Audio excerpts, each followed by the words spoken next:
Bonjour à tous, ceux qui me suivent sur Instagram, vous le savez déjà, on a commencé à publier sur la construction de mon futur atelier. Je vous en montre un petit aperçu ici, mais je pense que je vais d'abord essayer de vous aider à définir, à comprendre comment j'ai défini ce projet.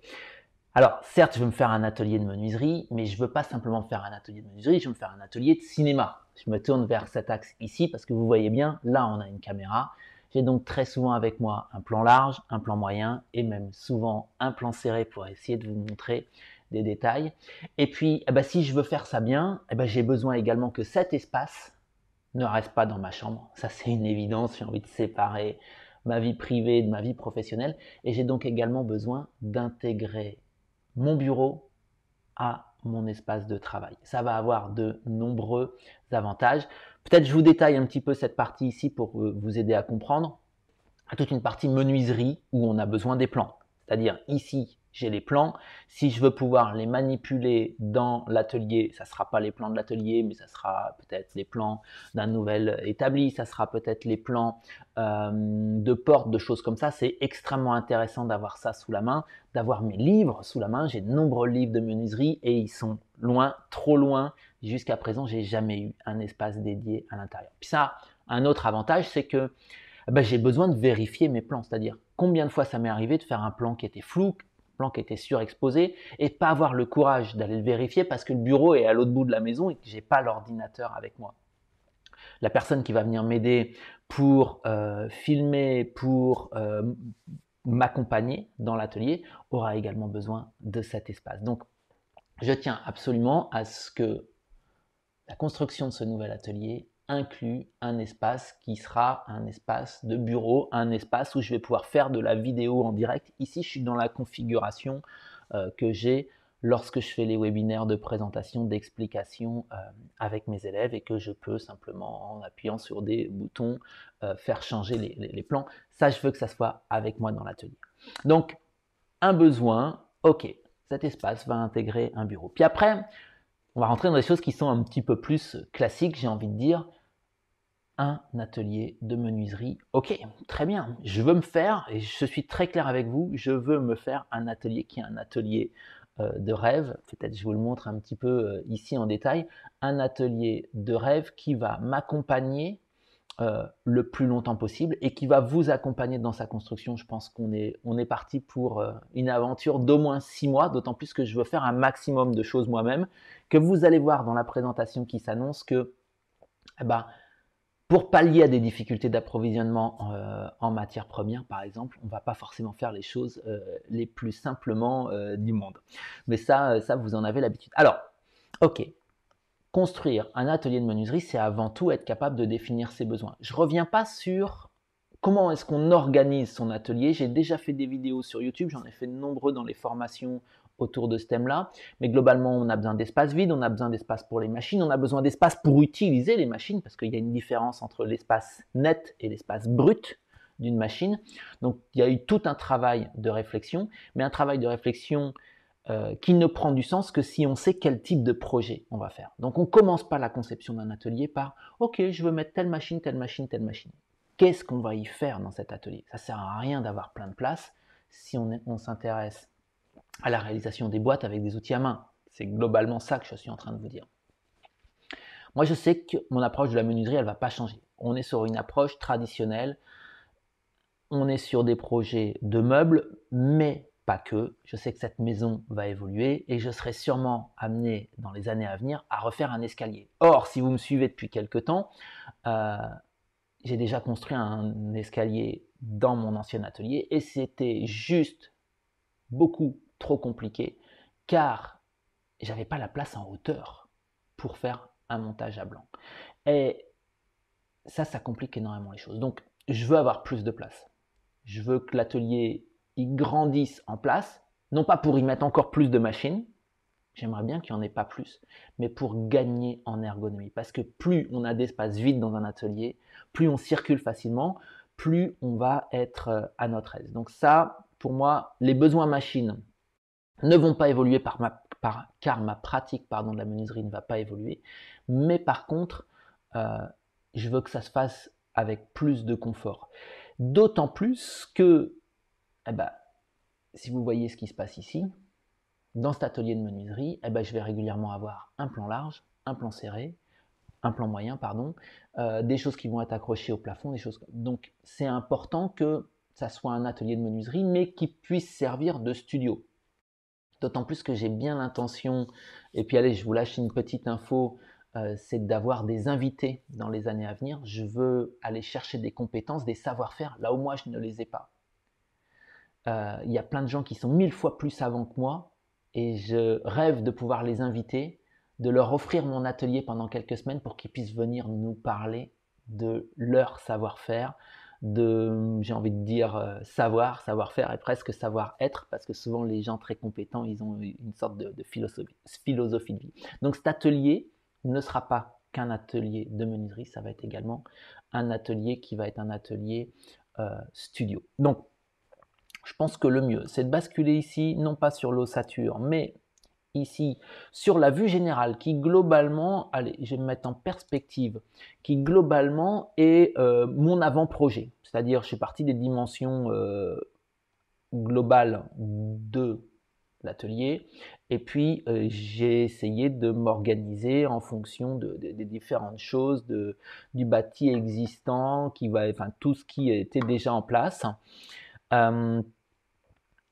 Et je me retrouve avec un bâtiment au sous-sol. Tiens, l'aspirateur a disparu, mais l'aspirateur sera ici, et un escalier qui va me permettre d'arriver dans la partie ossature bois qui va être le gros du projet à ce niveau-là. Une partie ossature bois où on voit un espace atelier qui est un espace en forme de L, et puis si on se met vue de dessus, on comprend tout de suite que le bureau va se trouver ici, donc les choses ont évolué, le bureau va légèrement s'agrandir, tout simplement parce que j'ai du recul. Vous voyez, si on est dans cet axe-là, ici, j'ai besoin de recul pour pouvoir mettre une caméra de l'autre côté du bureau pour faire de la vidéo en direct. Donc ça, c'est des petites choses qui vont un petit peu changer. Et puis, une organisation machine que je ne vais pas forcément détailler, je pense qu'elle est assez explicite comme ça.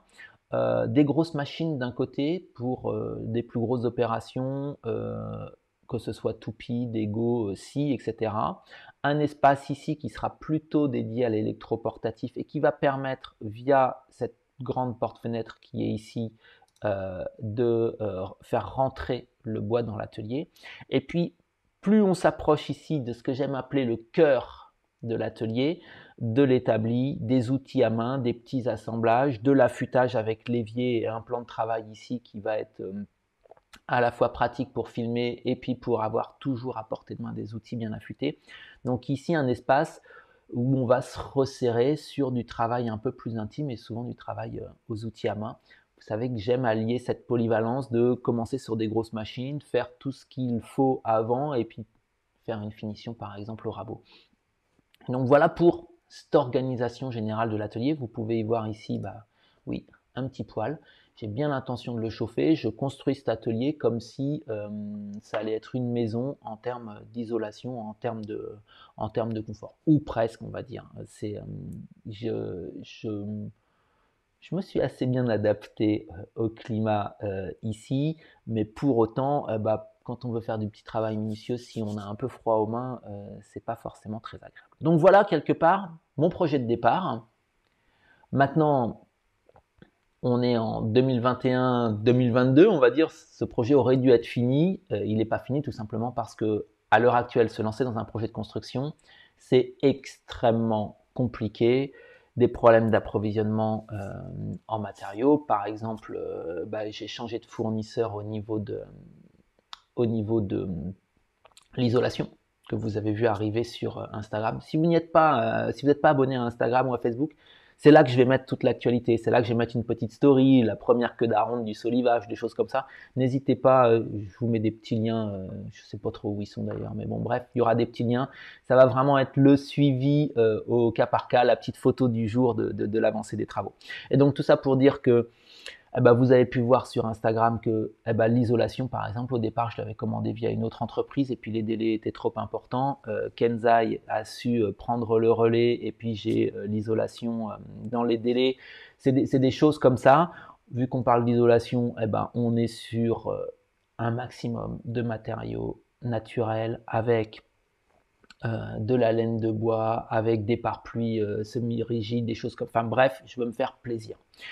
Mais bon, l'isolation, c'est une chose. Il y a toute la partie bois. Et vous n'êtes pas sans savoir que le prix du bois, il est en train de flamber, que acheter de l'OSB, alors que globalement, c'est quand même juste du gros copeaux pourri compacté, eh ben, ça devient hors de prix et ça va bientôt coûter plus cher que le massif. Donc, il fallait trouver des solutions. Donc, je vais basculer ici sans rentrer en détail dans la construction, mais sur des choses qui me paraissent importantes de signaler dès maintenant. C'est-à-dire, en plus, ce plan va légèrement évoluer parce que forcément, on est sur un bâti déjà existant, donc il y a des dimensions qui sont pas c'est pas du carré carré quoi. Voilà, donc on va devoir modifier des choses.